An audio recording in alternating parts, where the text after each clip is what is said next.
I can still hear her running behind me, her anklets scraping on the stone floor, and I swear every time I look back, she is closer, even though I am the only one left alive.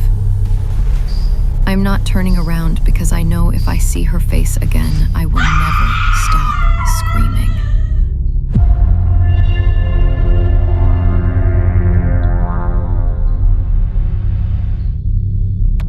My name is Naina, and this story is the only thing I have left of my friends. This happened at Bhangarh Fort in Rajasthan on the 14th of October 2019, and we went there like idiots, thinking it would just be content for our tiny channel. 4 girls on a haunted trip. It sounded funny back then. It does not sound funny now. We were in a rented Jeep, bouncing over broken road, and hot air came in from the window, carrying dust and the smell of dry grass. Radhika was in the front, telling the driver not to be a coward and to drop us as close to the fort gate as possible. Isha sat next to me in the back, trying to balance a packet of chips and her phone at the same time. And Priya held her Rudraksha bracelet so tight her knuckles had gone white. Radhika turned around over the seat and said, "We are not just going for a selfie. We are going to stay till sunset at least. That is when the real energy comes alive, and our views will finally go up."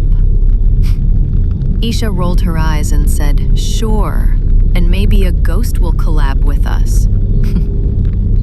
Priya looked at me and whispered, "Naina, I do not like this place already, and we are not even inside." The Jeep stopped near the broken gate, and I saw the famous board for the first time. Big letters in the fading light saying, "Staying in Bhangarh after sunset is strictly prohibited by the government of India." The driver told us to be back before dark, and he did not smile when he said it. He just looked past us at the fort like he was remembering something he did not want to tell. We walked in with our bags and cameras. I lifted mine and started filming automatically. The outer ruins looked normal enough. Just old stone walls, broken temples, some monkeys on distant structures, and yellow light over everything. Isha posed on a fallen pillar and said, "Welcome to my haunted empire, guys. Please like, share, subscribe before I die." Even Priya smiled for a second, but the smile vanished when we went deeper, and the sounds of the road disappeared behind us. Inside the intersections, the air changed. It felt heavier, like walking into a room where someone had been crying a few minutes ago. There were no birds, no tourists, just our footsteps and the crunch of gravel under our shoes. I did not say anything, but my stomach felt tight. We reached a narrow lane between 2 ruined havelis, and I lifted the camera to get a nice shot of the broken balcony lines against the sky.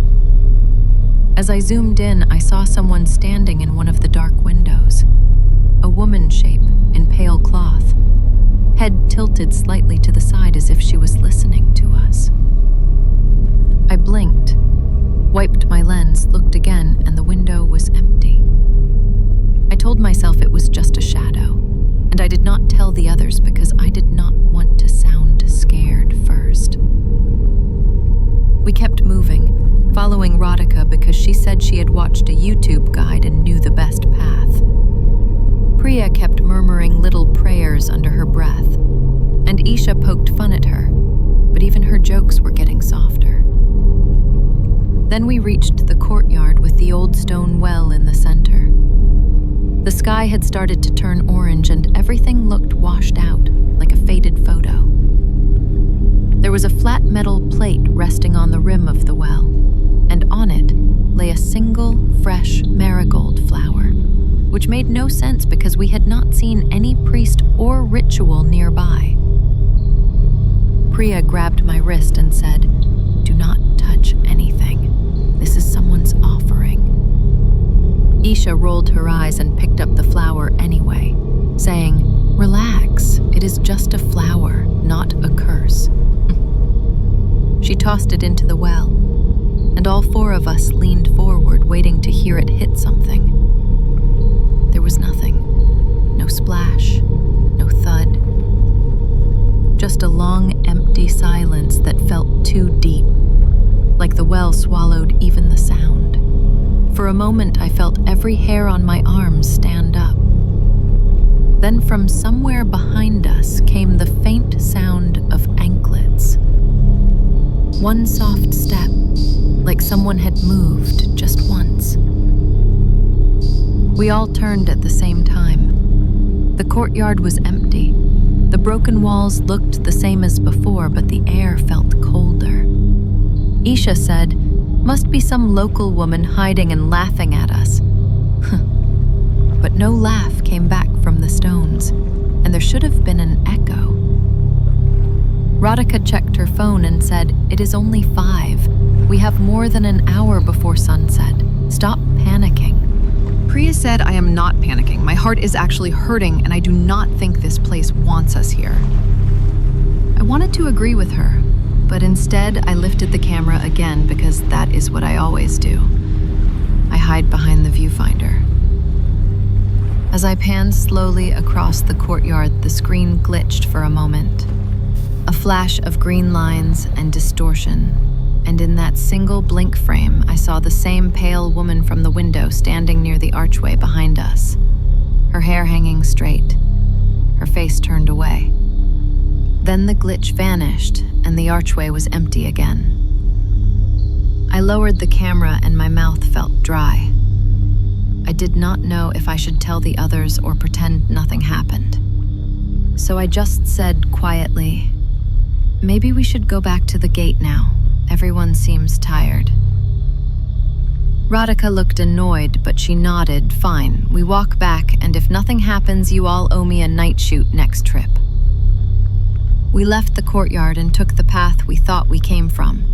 Broken walls on both sides, shadows getting longer, the light fading a little more with every turn. We walked in silence for a few minutes until Priya said in a very small voice, "Naina, did you notice that mark before?" She was pointing at a crack on the wall shaped like a crooked Y with a faded red handprint below it. We walked a little further and my stomach dropped because the path opened again into that same courtyard with the same old well and the same metal plate, now empty. Radhika swore under her breath. Isha laughed, but it sounded wrong and thin. And Priya just whispered, "I told you, this place does not want us to leave." I lifted the camera again without thinking, and somewhere far off, inside the stone, I thought I heard that anklet step again. Just one soft chime, like the fort was taking its first small step toward us. And I had no idea then how many more steps it was going to take, or how many it would take away from me. I lifted the camera again, and as I focused on the well, I heard something scrape along the stone. A harsh dragging noise like nails being pulled across rock. Priya gasped, "Someone is down there." Isha leaned over the rim and laughed weakly. "Hello? Anyone home? You can come subscribe." Her laugh stopped mid-breath. Her body stiffened. Her eyes locked on something behind me. She screamed, and something unseen yanked her backward by the ankle. She fell, scraping her palms, and was dragged toward the archway, her nails cutting lines in the dust. We chased her, Radhika shouting her name, but the archway filled with black smoke. When we reached it, Isha was gone. Radhika cursed and kicked the wall, yelling, "Come back! This isn't funny!" Priya cried, saying, "We should pray. We should leave, anything, please." I kept filming because my hands wouldn't stop. The screen flickered, and for one blink, I saw Isha, crawling inside the dark hall, whispering, "Help me," before something tall bent over her, blocking the light. The frame cut to static. Radhika grabbed my arm. "We're leaving now!" We turned, but the passage behind us was sealed with fallen stone that hadn't been there before. Priya sobbed. "She's gone. We can't save her." And Radhika snapped, "Don't say that. She's our friend." But even she sounded unsure. We ran through another lane, hoping it led to the gate. Our lights shook over faded red handprints, some too big to be human, terrified. The air smelled of rust and damp cloth, every echo a step closer. Distant anklets jingling once, then silence.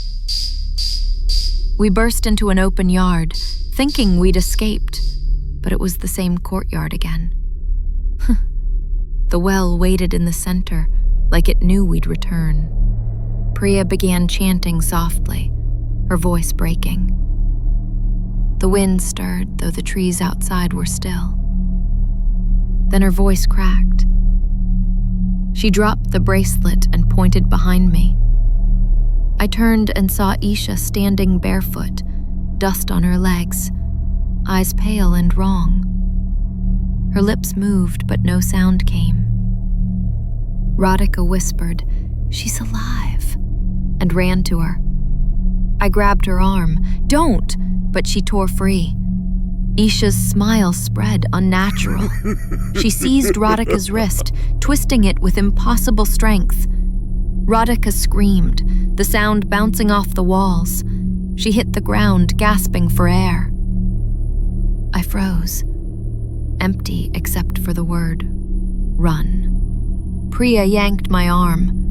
We stumbled down another corridor, leaving the camera where it fell behind us. Radhika's voice shouted my name, then another voice repeated it in the same tone. We didn't stop until the path split in two. Priya sobbed, "We can't leave them," and I said, "They're not them anymore." The air grew thick and hot, like the fort itself was breathing. We picked one direction and ran, the light shaking over carvings that seemed to move when we passed. We turned a corner and found Radhika's phone glowing on the floor. I picked it up and saw her own face on the screen, looking back at me. But in the reflection, she stood behind me, smiling, just like Isha had. I spun around, nothing there. Priya prayed louder. I felt tears running down my face. Every turn only went deeper, the fort stretching like it had no end. Then the wind died completely, and somewhere in the dark came Isha's laugh, soft and close, like it was inside my ear. Priya whispered, "She's calling us." I said, "Don't answer, don't even breathe." But she whispered Isha's name, and the air rushed forward. The light went out, and I was left holding nothing but darkness and the sound of my own shaking breath. The darkness pressed against my eyes until I couldn't tell if they were open or closed. Somewhere beside me, Priya was whispering my name, the sound trembling like it was afraid to exist. I turned the light back on, and the beam cut through floating dust. The floor was smeared with long drag marks leading away from us. We moved fast, half running, half stumbling. Every doorway looked the same. Every arch felt closer than before. I just wanted to see the sky again. Then we heard it behind us. The sound of feet sliding across rock, the weight of something dragging itself forward. Priya screamed, "Run!" and we did. We burst into the courtyard again, the same well waiting like it knew we'd return. and on the rim stood Isha, or what was left of her. Pale eyes rolled white, hair matted with dust. She smiled at us like nothing was wrong and said softly, "Come back. It's almost sunset." Radhika charged forward, swinging a broken stick, screaming her name. Isha caught her wrist too easily, twisting until bone cracked. Radhika collapsed, her scream echoing through every wall. I grabbed Priya's hand and pulled her toward the gate. Behind us, the fort roared like thunder. We didn't stop until the outer path opened, the real sky above us gray with evening. The jeep driver was already shouting, "What happened? Where are the others?" We said nothing, just got in, slammed the doors, told him to drive. Halfway down the mountain road, I looked back through the rear window and saw Radhika walking out of the fort gate alone, dust rising behind her. She was smiling, the same dead smile, eyes blank like glass. She climbed into the jeep without a word and sat next to Priya, staring straight ahead. No one spoke. The driver just kept muttering prayers under his breath. 10 minutes later, Radhika turned her head toward me. Her voice calm, too calm. "You should have stayed," she said. I looked away, closing my eyes for 1 second, and when I opened them, she was gone. The seat beside Priya empty, the door still locked.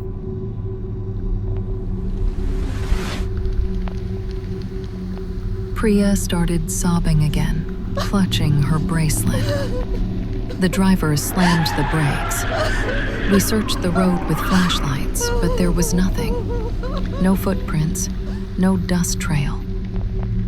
She had vanished into the dark like the mountain swallowed her. By the time we reached the town, Priya wasn't moving either. Her eyes open, her lips whispering words I couldn't understand. She fainted before we could reach the hospital, and I blacked out soon after. When I woke up, it was bright white everywhere, monitors beeping. A nurse said I had been unconscious for 3 weeks. They found me alone in the back seat, the driver dead of shock, his hands still gripping the wheel.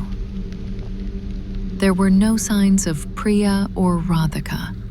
No bodies, no tracks, not even fingerprints inside the car. They told me I screamed their names every night for the first week. The police searched the fort, the forest, the entire valley. Nothing. No clothes, no phones, no blood. It's like they never existed at all. I'm home now. They say I'm safe. But sometimes when I close my eyes, I hear the sound of anklets on stone. And when I look into the mirror for too long, the reflection smiles before I do. They have never been found. No traces, no memories, except me. And sometimes I wonder if I really came back at all, or if something else did instead.